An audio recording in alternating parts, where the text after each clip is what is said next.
do we represent? For this stack, this is what is top. For this stack, what is the top? Just previous location, that is top of 1. Because when the stack is empty, we'll be pointing to the previous location. For this stack, what is the top? Top of second stack is 9. Top of third stack is what? 14. For this top, one more synonym is being taken for reference purpose. You'll come to know why we have to take. What is this? Boundary of 0. For stack 0, what is boundary? -1. For stack 1, what is boundary? 4. Because beyond this, there are no elements. This is the maximum limitation, minimum limitation for that. Minimum is 5. After that, we are crossing the boundary. One more array, just one more array, one more name is being taken for reference purpose, which will come to know later why I should take. So assume boundary of 2 is pointing to 9. Right? Then boundary of 3 is what? 14. Then boundary of 4 is what? 19. So what it indicates here is that is the maximum limitation. So these are the initializations what we have taken. Nothing programming part logic is not yet started. What we have done, we have just initialized with the tops for all the stacks. Tops for all the stacks. If I say top of 4, there is no fourth stack here. But what this top of 4 indicates, this will be 19 will be stack top for the next stack if you extend this. If you assume that extension is there, there is one more stack called 4, then 19 will be top for that. Then 19 will be top for that. With that assumption, top of 4 is being taken.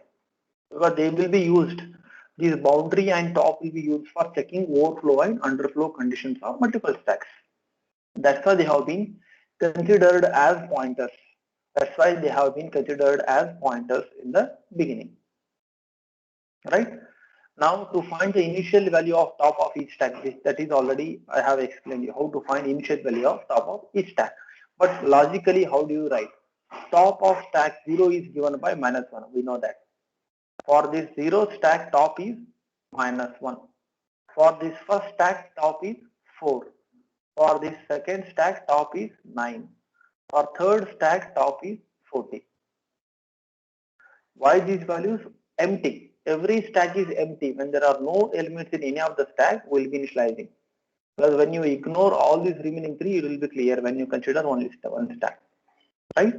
So that -1, how we can write? 0 -1. Can we rewrite it like this? 5 into 0 is 0 -1. Similarly, for stack of first stack, top of stack number 1 is given by 4. Here, top of the stack number 1 is given by 4. That is 4 is the value of first stack. Can we rewrite it like this? 5 -1. Because 4 is 5 -1. Specifically, we can write it like this. 5 into 1 -1. So when you consider this 5, what is this 5? 5 is maximum size of each stack. 5 is how many elements it can hold. Every stack can hold 1, 2, 3, 4, 5 elements. That is how we obtain. We have obtained it after dividing size of the array by 4. That means given the size of the array, how many elements are there? 20 elements. Within 20 locations, how many stacks you want? You want 4 stacks. So 20 divided by 4 is what? 5 locations. So that's what generically how we can write max size divided by n. What was the max size? Max size of the array is 20. 20 divided by n. What is n? 4. I want 4 stacks in that one. 20 divided by 4 is what? 5. So 5 into j minus 1. So this is what is for this specific. This is the generic one. This is how we obtain the top value for each and every stack. Whatever is the maximum array size, that is 20, divided by how many stacks you want in that. That is divided by 4. If you want 5 stacks, that is also possible. See, if you want 5 stacks in this array, how many elements every stack will get? Every stack will get 4 locations. If you want 10 stacks, how many locations every stack will get? It will get 2 locations. So very simple formula. So that is the formula. Maximum size given array, how many stacks you want? That is into j minus 1. So that is the generic code written for that, for finding top of j. Starting from j, go up to n. because n indicates how many stacks we want. For example, for 0th stack, see, I will apply this formula to find the stack of top value of 0th stack. To find top value of 0th stack, what is maximum size? 20 divided by how many stacks we want. In our case, we have taken it as 4 into what is the value of j? J is 0. 0 minus 1. So try to solve this. 20 divided by 4 is what? 5. 5 into 0. 1 second, I'll write it properly. 5 into 0 minus 1. Result is how much? 0. So 0 minus 1 is how much? Minus 1. So what is minus 1? Top of 0. So top of 0, what we have got? See, top of 0 we have got it as minus 1. So let us find top of 3 now. Let us find top of 3. Right? Let us find top of 3. So top of 3 is equal to what is maximum size? 20 divided by what is n? How many stacks we have? 4 into what is j? 3 minus 1. Right? Try to solve this. How much will get? 5 into 3 minus 1. How much? 5 into 3 is 15. 15 minus 1 is what? 14. So what is top of 3? Top of 3 is 14. What is top of 3? Top of 3 is 14. That is for the stack 3. For the third stack, top is 14. 0th stack, first stack, second stack, and third stack. Do we have seen the simple formula for finding top of each stack? So what is the intention here is making use of the available memory location for implementing more than one stack or more than one queue within the same memory location. Now, to find the initial value of boundary stack, can you see here? Boundary of 0th stack is same as that of top of 0th stack. We have seen how to find top. So when you can see here, top of 0 is equal to boundary of 0. Top of 1 is equal to boundary of 1. Top of 2 is equal to boundary of 2. Top of 3 is equal to boundary of 3.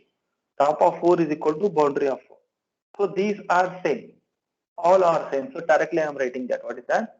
For every iteration of the for loop, boundary of j is equal to top of j. That means can we combine these two? This one and this one. Both we can rewrite in a single statement. So that has been written. What is that? Boundary of j. Here I am finding top of j. But we know that top of j is equal to boundary of j. Both are same. So they have been combined and written in as a single statement. Boundary of j is equal to top of j equal to this formula. Single statement. Whatever this formula is there, that is being written here. I'll just try to shrink it. And I'll try to show in a single screen. Right, as you can see here, top of j and then boundary of j. These both are same. When both are same, top boundary of j equal to top of j equal to maximum size. So this formula, whatever formula is there, you write it. Now, what is the logic to find is full? How do you say the stack 0 is full? So before I go for coding part, let us see here diagrammatically and try to understand. So when I insert some element here, say 10, then obviously what happens? Top of 0 will point here. When you want to insert 20, top of 0 will be made to point here. 20. When you want to insert 30, increment the top and insert the 30. When you want to insert 40, increment the top and insert 40. When you want to insert 50, increment the top and insert 50.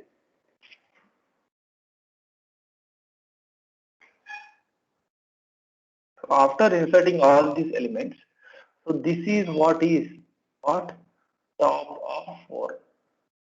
So please concentrate. This is what is top of 4. So when top of 4 is 4, when top of not top of 4, it must be top of 0. Top of 0. That is top of 0th stack is pointing to 4.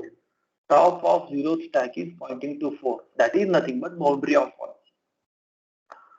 If the top of 0th stack is equal to boundary of 1, then we say stack 0 is full. That is understood. In other words, top of first stack, is it equal to boundary of 2? Then we say this stack is full. Very simple. See, when I go on inserting, say some more elements here, 1, 2, 3, 4, 5. So where top of 1 now? Top of 1 is pointing to what? Top of 1 is pointing to index 9. When top of 1 is pointing to index 9, this is nothing but what? Boundary of 2. So plus 1. That means to check the full condition for any given stack, if the top of that stack is equal to boundary of the next stack, we call it as a full condition. That means top of the second stack, if it is equal to boundary of the third stack, we call it as stack as full. So that is the simple, with this diagram you can understand the simple logic to find the stack full. Now let us go to the code. What is that code? If top of the ith stack is equal to boundary of the next stack, I plus 1 stack, that we call it as stack is full. So specifically, if you want to check top of first stack, is it equal to boundary of second stack, then we call it as stack as full only. So with this type, if there is only one stack, it will be easy for us to understand. Now that is not the scenario. So I'll take one more example for tracing. I'll take 8, 9, 10, 88, 99 are the elements. So when you consider only this stack, to understand the logic. Now where top is pointing? Top of this 2, right? See here, top of this second stack is what? 14. Top of stack 2 is what? 14. What is this 14? This 14 is also boundary for the next stack. So what is the logic here? If top of the present stack is equal to boundary of the next stack, then we call this present stack as full. That is the logic. So with this logic, we check the full condition for every stack. So this is the code for checking full condition for every stack. So insertion is as usual same. Stack wise we perform inserting. So what we did here is, if you want to insert elements or delete individually, you are performing all the operations on this stack only.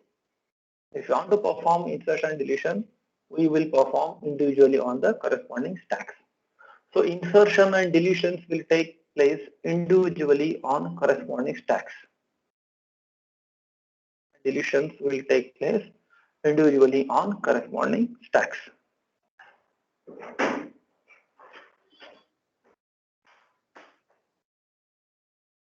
Right? So I will erase everything so that we can concentrate in a better way. Right? So when we have the situation, how do we push? How do we insert this stack? What is the logic? So I'll come back to the figure. So let us consider the first stack. In this stack, you want to insert the element. If you want to insert the element, then now top is pointing to -1. You should increment the top and make it to point to this location.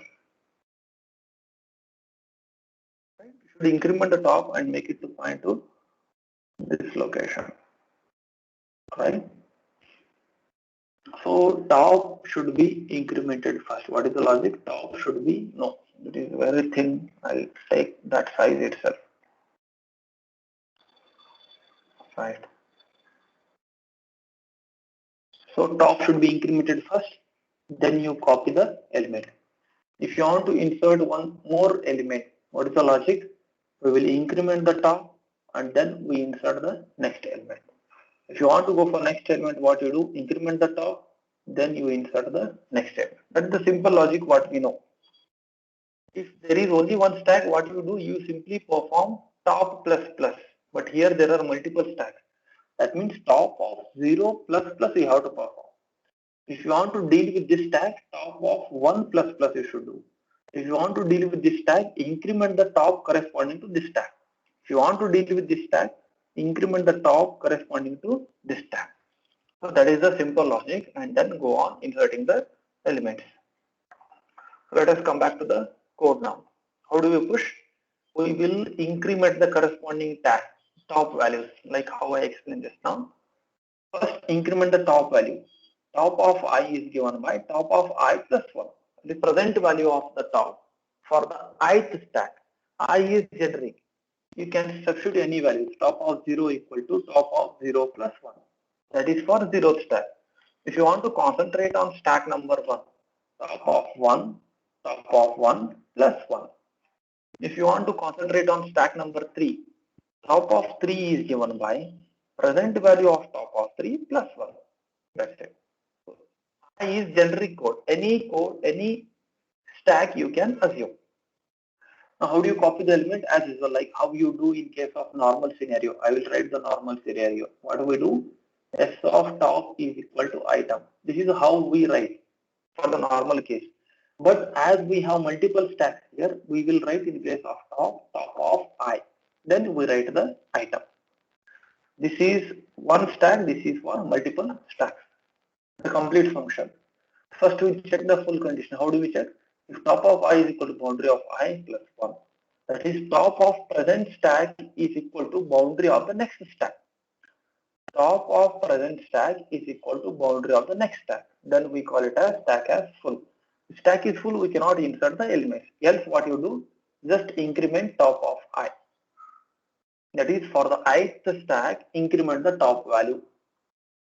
And go back to figure for better explanation.